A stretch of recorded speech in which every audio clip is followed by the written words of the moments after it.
ఇప్పుడు మీరు చూస్తున్న ఈ దేవాలయంలో స్వామివారికి ఎటువంటి అభిషేకాలు ఇప్పటికి కూడా జరగవని, ఏ దేవాలయంలో చూసినా కూడా ఆ మహాశివుణ్ణి లింగ రూపముగాను లేదా ఏదైనా విగ్రహ రూపముగాను స్వామివారిని ప్రతిష్ఠించి ప్రతినిత్యము పూజలు నిర్వహిస్తూ అభిషేకాలు నిర్వహిస్తూ ఉండేవాళ్ళు. కానీ ఈ ఆలయంలో మాత్రము స్వామివారికి ఎటువంటి విగ్రహము శివలింగం అయితే ఉండదండి. ఆకాశ రూపంలో అంటే శూన్య రూపంలో స్వామివారిని అయితే పూజిస్తూ ఉంటారు. ఇక్కడున్న స్వామిని నటరాజ స్వామి అంటారు. ఈ క్షేత్రమే చిదంబర క్షేత్రం.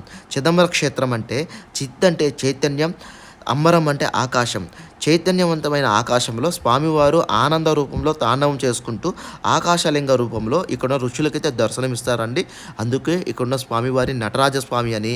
ఈ స్వామి ఈ క్షేత్రానికి ప్రతీకత ఏంటంటే స్వామివారు ఒక శూన్యము రూపము కాదు అనంతము ఆయనే అని చెప్పేదానికోసమే ఈ క్షేత్రం అయితే ఏర్పడింది. వీడియో నచ్చింటే ఒక లైక్ కొట్టి షేర్ చేసి సబ్స్క్రైబ్ కొట్టేసేయండి.